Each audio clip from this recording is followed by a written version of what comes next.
Many people believe that the only job that expats can find in Thailand is teaching English, and I'm here to tell you that is absolutely not the case. This video is for you if you're new to Thailand and you're trying to find your first job, or if you're already in Thailand working as a teacher and you're trying to pivot out of that into a different career. It is absolutely possible to get a job outside of teaching. However, you just have to know that it's not easy. There are so many people that want to work here and they don't want to be a teacher. And so as a result, the competition is fierce. But if you're able to stick to it and you watch the contents of this video, then I will show you how you can do it yourself. My name is Scott Pressman, and I've been in Thailand since 2012, and I've been working here since 2013. Now I run my own business consultancy here. However, it was not easy for me when I first got to Thailand. I didn't get a lot of responses from my job applications. I felt very discouraged. But if you fast forward a few years, I was able to make it work, and I'm here to tell you how I did it. I am not here to discourage people from teaching in Thailand. If you have a teaching career, if you're looking for a teaching job, I'd highly encourage you to do that. This video is for individuals who are not teachers, do not plan to be teachers, do not want to be teachers, and are just maybe taking a teaching job or considering a teaching job because it's the only option available to them.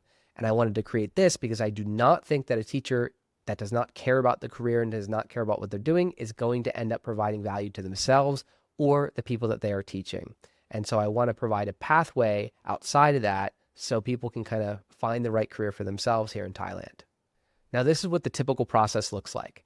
You come to Thailand, you're excited about it, you realize you want to build a career here or you want to live and work here, and then the reality hits that people aren't responding, that you aren't able to get the opportunities that you wanted, and then you get discouraged, you wonder whether or not you'll have any opportunities. You see teaching jobs and you think, oh, you know what, maybe I'll just do that for a little while, or maybe that's the only job I can get. Then you settle for it. Then you get discouraged after a year or two in that job because you're maybe not getting a good income and you're doing something that you don't enjoy. And then you feel stuck.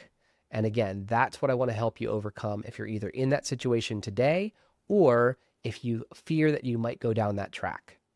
The first thing to understand is thinking from the perspective of the employer and why this is actually happening, why there aren't those careers for you here in Thailand.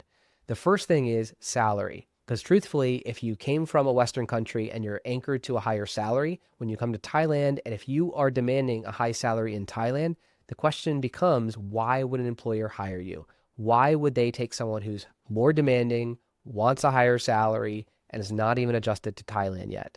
That is going to make them want to hunt for local resources above external and expat resources. The second thing is visas, because you need a visa and a work permit to work here as a foreigner. And that's something that is an expense and also takes a ton of time for an employer. And so if they're going to sponsor you, they're going to help you go to immigration all the time, they're going to have their staff help you with the Thai language barrier, then the question becomes, are you worth it? Are you worth that extra time and effort in order to go through all that hassle? And the third thing is really risk, because plenty of people come here or they think about coming here and they have the rose-colored glasses. They maybe cannot acclimate to the culture over time. They have a culture shock, or they go out on a bender and never come back to work, right? This happens all the time here. And so you have to know that it is a big risk to an employer, because why would they go through the hassle that I said of maybe paying a higher salary, paying for your work permit and visa, only to find out that maybe you are not all that reliable, or maybe after 6 months or a year, you decide you want to go home. That's a big risk. Now, with my story, I did come here kind of expecting quite a bit. I had a good career in the US. I thought I'd come here, I'd be able to find a similar job, and I wasn't able to. And honestly, I was quite discouraged when I didn't hear back from employers. And then I actually did get a few interviews, and the reality struck that I didn't have something of value here in Thailand. Because as much as I had a good career in the US, I did not have skills that were well adapted to what the Thailand needed at the time. You need to have skills that are transferable and useful in Thailand, and I did not have those. But again, I was persistent, I was able to get a job, and then I was able to eventually build into the career that I really love and enjoy today. It is possible to thrive in Thailand, it just takes time and persistence. Now, when it comes to other individuals that have done this, just know if you go out to intramural sports events, if you go out to other events and meet people, you are going to find people that have very interesting careers here. It is not all teachers. They do exist, and just expose yourself to the fact that there is another world out there and there are people that are doing it. And I think that should act as an encouragement to make you realize that it is absolutely possible.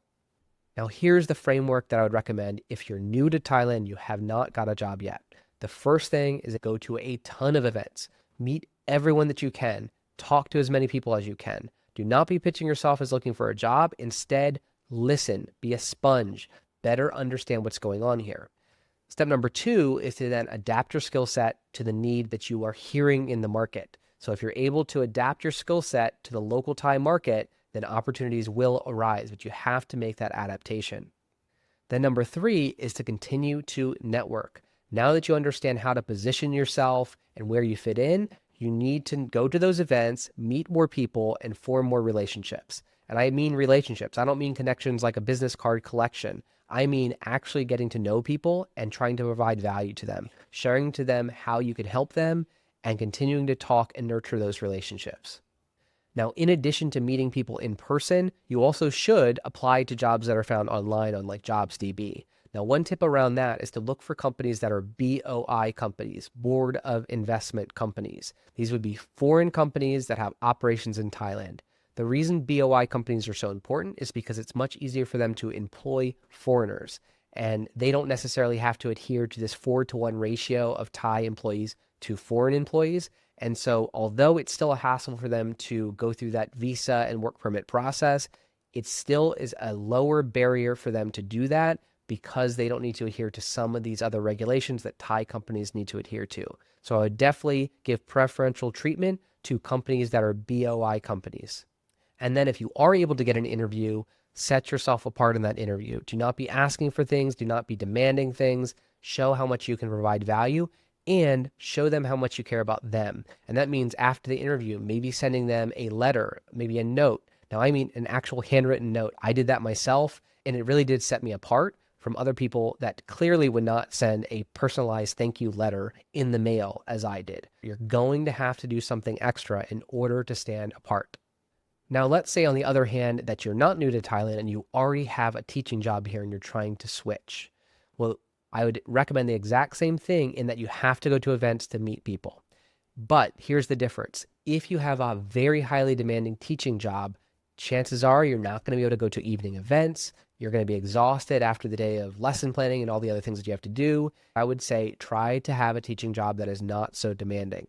And so maybe your first step is to actually downgrade your role a little bit, work at a different school, try to transfer somewhere else where it's not as demanding, because if you don't have time to develop your skills outside of teaching, there's no way you'll be able to make the transition. So you have to start with time so that you can actually dedicate to making the switch.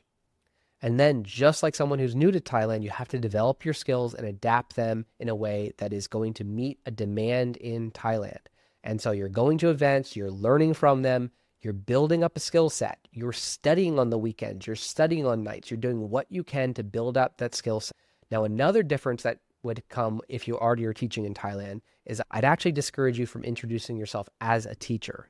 I think as soon as you put yourself in the box of a teacher that's looking for a non-teaching job, you're now positioning yourself as needing a favor from someone else. Whereas I'd say if you're able to develop your skills and you're working as a teacher during your regular day hours, well, still position yourself as the other thing that you have skills in.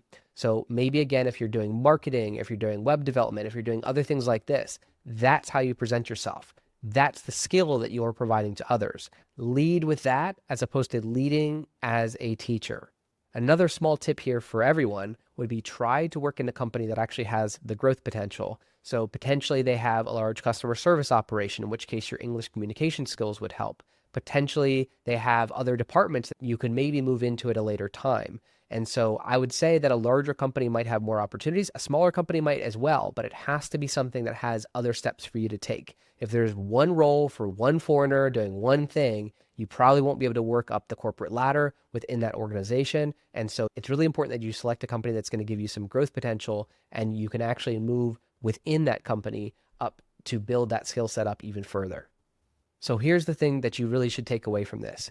Yes, there are jobs outside of teaching. However, it is hard to find them and you have to be persistent. You have to continue to search for them. That means you need time, means you need to go to an event, means you need to meet a ton of people, and it means you need to develop your skills. If you can't do those things, it's going to be very, very hard to succeed in Thailand outside of teaching.